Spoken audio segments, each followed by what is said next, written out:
नमस्कार दोस्तों। आज बात करते हैं कोविड 19 जिसके केसेस इंडिया में ग्रेजुअली बढ़ते जा रहे हैं, तो इसके बारे में डिस्कशन करते हैं। जब पहले कोविड 19 आया था, उसकी first wave, second wave, third wave में जो जो केसेस बढ़े थे, काफी सिवियरिटी गई थी। जो एक उसका वेरिएंट था ओमिक्रॉन वेरिएंट, उसी का एक नया वेरिएंट आया है JN1 वेरिएंट। JN1 वेरिएंट की वजह से ही ये जो इंडिया में केसेस बढ़ते जा रहे हैं, इसी के केस बहुत ज्यादा इंडिया में डिटेक्ट हुए हैं। जो JN1 वेरिएंट है और ओमिक्रॉन वेरिएंट जो पुराना था, इसमें क्या दोनों में डिफरेंस है। जो JN1 वेरिएंट है, इसके वायरस का जो स्पाइक प्रोटीन है उसमें एक्स्ट्रा म्यूटेशंस हैं। स्पाइक प्रोटीन क्या होता है, जो वायरस का स्पाइक प्रोटीन है वही हेल्प करता है ह्यूमन बीइंग में उसको एंटर करने में। बेसिकली स्पाइक प्रोटीन अटैच करता है ह्यूमन सेल्स में, फिर उसमें इन्वेड करता है और जो भी पेशेंट है उसको अफेक्ट करता है, उसको इन्फेक्ट करता है पेशेंट को। तो जो JN1 वेरिएंट है इस तरह से बॉडी में एंट्री करता है। JN1 वेरिएंट के भी दो आगे सब वेरिएंट भी हैं, LF7 और NB18। जो JN1 वेरिएंट है ये ज्यादा कंटाजियस है, इस जो ज्यादा इजिली स्प्रेड करता है। और मतलब एक पर्सन को अगर किसी एक ग्रुप में हुआ तो एक से दूसरे में, दूसरे से तीसरे में बड़ा इजिली स्प्रेड कर जाता है ये। बट जो इनिशियल इसके सिम्टम्स देखे गए हैं वो माइल्ड हैं, बट ये स्प्रेडिंग इसकी बहुत ज्यादा है। स्प्रेडिंग क्यों है, इसका कारण मैंने आपको बताया, जो इसका स्पाइक प्रोटीन है उसमें ज्यादा म्यूटेशंस हैं और इसी वजह से ये इजिली इन्वेड कर जा रहा है ह्यूमन बींग्स में। जब हम बात करते हैं इसके जो इंडिया में केसेस अब तक, जब मैं वीडियो शूट कर रहा हूं, अब तक according to ministry of health and family welfare के अकॉर्डिंग इसके टोटल 1010 केसेस अब तक डिटेक्ट हो चुके हैं, जिसमें सबसे ज्यादा केरला में 335, महाराष्ट्र में और गुजरात में, हैदराबाद, कर्नाटका में इनमें काफी केसेस हैं। दिल्ली में भी 99 केसेस अब तक डिटेक्ट हो चुके हैं। हरियाणा में 9 केसेस इसके डिटेक्ट हो चुके हैं, जो ग्रेजुअली धीरे धीरे धीरे धीरे बढ़ते जा रहे हैं केसेस। और अब तक इसके टोटल 6 डेथ मतलब मोर्टेलिटी जो इसकी वजह से हुई है वो 6 हो चुकी हैं, जिसमें 3 महाराष्ट्र में, 2 केरला में और 1 हमारी कर्नाटका में देखने को मिली। इसकी अभी डिटेल जो है, डिटेल इसकी इंफॉर्मेशन है वो अभी आना पेंडिंग है। बट यही अनुमान लगाया जा रहा है कि जो पेशेंट JN1 यानी कि कोविड 19 के जो JN1 वेरिएंट था इसकी वजह से अफेक्ट थे, उन्हीं की डेथ देखने को मिली है। जो JN1 वेरिएंट है, इसको इसकी वजह से किसको डरने की जरूरत है, किसको सबसे ज्यादा अफेक्ट करेगा, कौन कौन ऐसे पेशेंट्स हैं, कौन सा ऐसा ग्रुप है, कौन सा ऐसा एज ग्रुप है जिसको ज्यादा अफेक्ट करेगा। JN1 वेरिएंट किसको होगा, जो जिसका इम्यूनो कॉम्प्रोमाइज्ड होगा। जैसे कोई पेशेंट डायबिटिक है, हाइपरटेंसिव है, हार्ट फेलियर का पेशेंट है, CAD का पेशेंट है, किसी पहले स्टंटिंग हो रखी है, किसी के लंग्स वीक हैं, अस्थमा का पेशेंट है, COPD का पेशेंट है, इंटरस्टिशियल लंग डिजीज ILD का पेशेंट है, ठीक है। कोई पेशेंट लगातार CKD का पेशेंट है जो डायलिसिस पे है, ठीक है। कोई पेशेंट कैंसर का है जो कीमोथेरेपी पे है। इन पेशेंट्स की इम्यूनिटी बहुत वीक होती है। इन पेशेंट की इम्यूनिटी वीक होने की वजह से जो वायरस है इन पेशेंट को जल्दी अफेक्ट करेगा और ये जल्दी इस वायरस को कैच करेंगे। इसके अलावा एज जिसकी 65 से ज्यादा है, उनको भी ये वायरस होने के चांसेस बहुत ज्यादा हैं।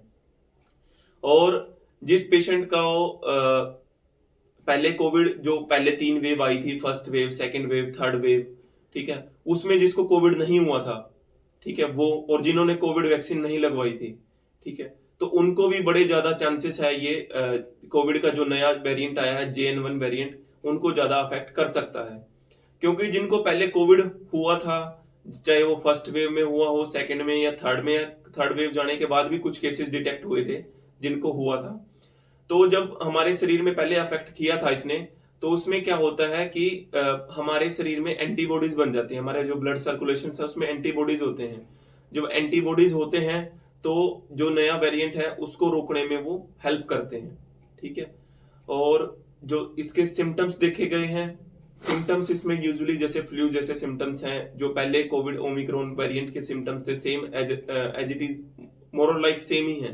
जैसे फीवर होगा, कफ होगा, कफ ड्राई हो सकती है या फिर थोड़ा स्पुटम आ सकता है उसके साथ, और सोर थ्रोट होगा, रनी नोज या ब्लॉक्ड नोज होगी, हेडेक माइल्ड टू मॉडरेट हो सकता है, बॉडी एक होगा, सीवियर वीकनेस टायर्डनेस होगी, ठीक है। इसके अलावा मसल एक भी किसी पेशेंट में मसल एक बॉडी एक भी देखने को मिली है। कुछ एक पेशेंट्स में डायरिया और नोजिया भी देखने को मिला है। इसके अलावा जो सीवियर किसी को अफेक्ट हो जाए तो breathing difficulty, chest pain, chest tightness, severe respiratory distress, ठीक है। ये जैसे जैसे पेशेंट की कंडीशन होगी अलग अलग पेशेंट में अलग अलग वेरी करेगा। जैसे किसी का इम्यूनिटी स्ट्रॉन्ग है तो उसमें कम सिम्टम्स मिलेंगे, बड़े माइल्ड से सिम्टम मिलेंगे। कोई वीक पेशेंट है, इम्यूनो कॉम्प्रोमाइज्ड है, उसमें जो सिम्टम्स है वो ज्यादा मिलेंगे, ठीक है। तो ये सभी सिम्टम्स देखने को मिलेंगे पेशेंट्स को। हम कैसे पता कर सकते हैं कि कोविड का ये जो कोविड-19 का JN1 वेरिएंट है इसने हमें अफेक्ट कर दिया, इसकी वजह से हम संक्रमित हो चुके हैं? तो कैसे पता चलेगा? RT-PCR जो इसका टेस्ट है वाइडली यूज्ड होता है, रिलायबल टेस्ट है, और अर्ली केसेस में भी अगर सिम्टम्स कम है, एसिम्प्टोमेटिक पेशेंट है, उसमें भी ये डिटेक्ट कर देता है पेशेंट्स को, ठीक है। और इसके अलावा रैपिड एंटीजन टेस्ट होता है, ये 15 से 30 मिनट में इसकी रिपोर्ट आ जाती है। बट ये अगर पॉजिटिव आ जाए तो हमें पता ही चली जाता है कि पेशेंट पॉजिटिव है JN1 वेरिएंट से, patient positive. But in case अगर इसकी रिपोर्ट नेगेटिव आए फिर भी हमें कंफर्मेशन के लिए RT-PCR करवाना चाहिए, क्योंकि कई केसेस में इसकी रिपोर्ट फॉल्स नेगेटिव आ जाती है। इसलिए मोर रिलायबल RT-PCR ही है।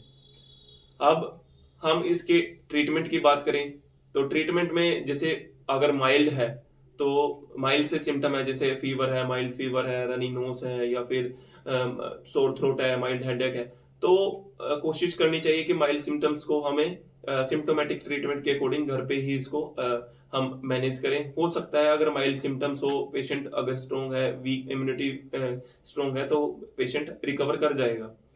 इन केसेस अगर माइल्ड टू मॉडरेट केसेस है और पेशेंट सीवियरिटी की तरफ जा रहे हैं, ठीक है, तो उसका ट्रीटमेंट अलग होगा, ठीक है।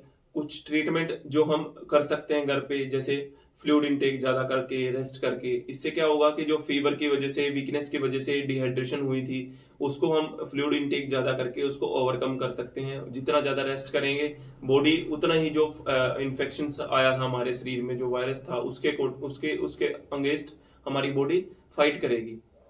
और फिजिकल एक्टिविटी हमें अवॉइड करनी चाहिए इस दौरान, ठीक है। इसके अलावा पेन और फीवर हो तो उसका मैनेजमेंट करना चाहिए, ठीक है। और हमें मतलब बेसिकली जैसे हमें स्टीम इनहेलेशन कर सकते हैं, गार्गल कर सकते हैं, ठीक है। और ये सब सिम्टम्स हम और घर पे वॉच कर सकते हैं कि कंडीशन वर्सन तो नहीं कर रही है। इन केस अगर पेशेंट सीवियर है, पेशेंट को हॉस्पिटलाइज करके उसको ऑक्सीजन थेरेपी की जरूरत पड़ सकती है। ऑक्सीजन हम उसको नेजल प्रोंग के थ्रू दे सकते हैं, फेस मास्क के थ्रू दे सकते हैं, ठीक है। हाई फ्लो मास्क होते हैं उसके थ्रू दे सकते हैं। इसके बाद आता है ऑक्सीजन थेरेपी दे दिया हमने, इसके बाद आता है कि हम उसको एंटीवायरल थेरेपी दे सकते हैं। Antiviral therapy moderate to severe cases में दे सकते हैं हम। हॉस्पिटल सेटिंग्स में ही डॉक्टर की देख रेख में ही ये सब मेडिकेशन हमें देनी चाहिए। हॉस्पिटल में जाके डॉक्टर से कंसल्ट करके प्रॉपर ट्रीटमेंट जो ये है। एंटीवायरल थेरेपी इसलिए कि क्योंकि जो हमारी बॉडी जब में जो वायरस है वो ज्यादा मल्टीप्लाई ना करे, उसको उसके जो मल्टीप्लाई नहीं करेगा तो धीरे धीरे उसको ग्रेजुअली कम होगा, सिम्टम्स कम होंगे, पेशेंट ग्रेजुअली ठीक होगा। इसके अलावा स्टेरॉइड्स, अगर पेशेंट को हमें लगे कि ऑक्सीजन लेवल काफी कम जा रहे हैं, लंग्स में लगे कि कोई इन्फ्लेमेशन जैसे चेंजेस हैं, ठीक है, तो हम स्टेरॉइड्स यूज कर सकते हैं। स्टेरॉइड यहाँ पे एंटी इन्फ्लेमेटरी का काम करेगा, क्योंकि जो लंग्स में जो उसको ये दिक्कत आई, ऑक्सीजन लेवल काफी कम हुए, ब्रीदिंग डिफिकल्टी हुई, तो जब इन्फ्लेमेशन कम होगी तो धीरे धीरे उसका सांस भी ठीक होगा, ठीक है। इसके अलावा हम आईवी फ्लूइड्स का यूज कर सकते हैं, क्योंकि जब पेशेंट को फीवर होगा और पेशेंट को इसकी वजह से अफेक्ट होगा तो पेशेंट का ओरल इनटेक काफी कम हो जाता है पेशेंट का, तो आईवी फ्लूइड के थ्रू हम उसको डिहाइड्रेशन को उसकी दूर कर सकते हैं। और प्रिकॉशंस क्या क्या रख सकते हैं हम पेशेंट। और इसके अलावा जब जैसे कोई सीवियर पेशेंट है उसको किसी किसी पेशेंट को बाईपैप, सीपैप और वेंटिलेटर तक की जरूरत पड़ सकती है। ये सब ट्रीटमेंट डॉक्टर की देखरेख में, जो हमारे कंसल्टेंट होंगे उनकी देखरेख में और आईसीयू सेटिंग्स में ही होगा ये सब कुछ। और इसके बाद प्रिकॉशंस क्या क्या रख सकते हैं हम, ये वायरस ताकि अफेक्ट ना करे। हम जैसे किसी क्राउडेड प्लेसेस में जा रहे हैं, ठीक है, पब्लिक ट्रांसपोर्ट में जा रहे हैं, तो हमें मास्क पहनना चाहिए। ठीक है, हमें अच्छे से आ रहे हैं, बाहर जा रहे हैं तो अच्छे से हैंड वॉश करके जाना चाहिए, हैंड वॉश करना चाहिए। इसके अलावा सोशल डिस्टेंसिंग मेंटेन करनी चाहिए। जैसे हमें कोई पेशेंट लगे कि हमारे आसपास है, जिसको कोई स्नीजिंग, कफिंग ऐसा कुछ लगे, कि क्वेरी लगे कि हमें कि हाँ पेशेंट हो सकता है, सस्पेक्टेड केस है, तो सोशल डिस्टेंस बना के रखना चाहिए, ताकि उसके जो एयरवे में जो रेस्पिरेटरी ड्रॉपलेट्स होते हैं उसके वजह से हम उसके उसके वजह से अफेक्ट ना हो। ठीक है, इसके बाद प्रिकॉशंस ये सब हो गए। अगर हमें कुछ लगे कि सिम्टम्स कुछ पेशेंट्स को हैं तो उसको अर्ली आरटीपीसीआर वगैरह टेस्ट वगैरह करवा के उसको डिटेक्ट करके आगे मैनेज करना चाहिए। और ये सिम्टम्स अगर उसको कुछ लगे कि हाँ अनवेल है, उसको पेशेंट ठीक नहीं है, तो उसको घर पे ही रह के प्रॉपर रेस्ट, अच्छा हाइड्रेशन, ये सब करके उसको घर पे रेस्ट करना चाहिए। तो ये सब प्रिकॉशंस हम उसके कर सकते हैं। अब क्वेश्चंस हमारे उठते हैं कि क्या जो पहले कोविड आया था और ये जो नया कोविड आया है, ये दोनों सेम है या फिर ये ज्यादा पहले वाले से ज्यादा स्प्रेड हो रहा है? तो ये जो JN1 नया वेरिएंट आया है, ये जो पहले कोविड आया था उससे ज्यादा जल्दी स्प्रेड हो रहा है, जल्दी एक को दूसरे, दूसरे से तीसरे में जल्दी जल्दी इन्फेक्ट कर रहा है। क्योंकि मैंने पहले बताया आपको कि इसके जो वायरस है उसमें जो स्पाइक प्रोटीन है उसमें एक्स्ट्रा म्यूटेशंस हैं, जिसके वजह से ये इजिली स्प्रेड हो रहा है।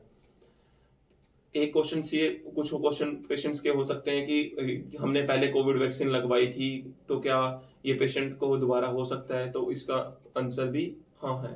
रीजन मैंने अभी बताया, स्पाइक प्रोटीन में एक्स्ट्रा म्यूटेशन की वजह से।